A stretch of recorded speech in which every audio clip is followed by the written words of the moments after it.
आप सुन रहे हैं एजी एंटरटेनमेंट की धमाकेदार प्रस्तुति।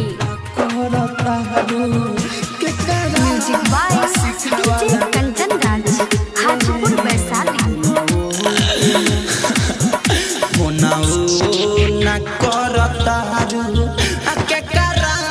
सिखावाला ने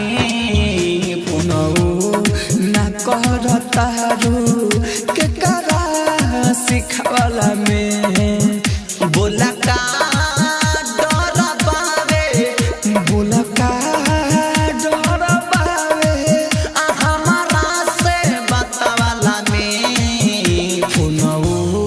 ना करतारू के करा सिखावाला में ना करतारू के करा सिखावाला में। Mix by A G recording studio. के करा सिखावाला डीजे कंचन राज, हाजीपुर वैशाली। के करा सिखावाला सोची के मनवा पागल भइल जाता हमारा हो। काहे रुवावता रू बोला आंसुआ के धार हो, आंसुआ के धार हो। बड़का गलती हमसे भइल, बड़का गलती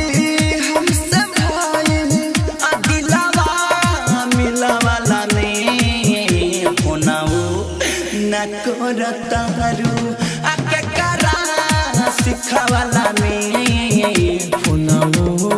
ना करतारू के करा सिखावाला में।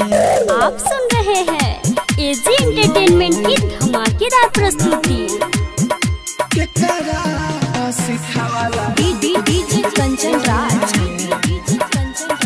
हाजीपुर वैशाली।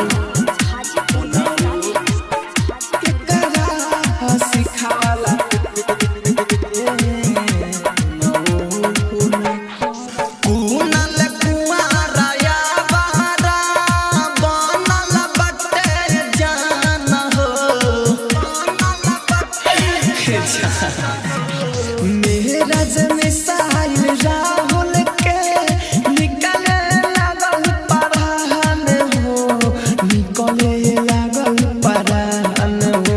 बोला का खुश रहबू, बोला का खुश रहबू हमारा के रोवावाला में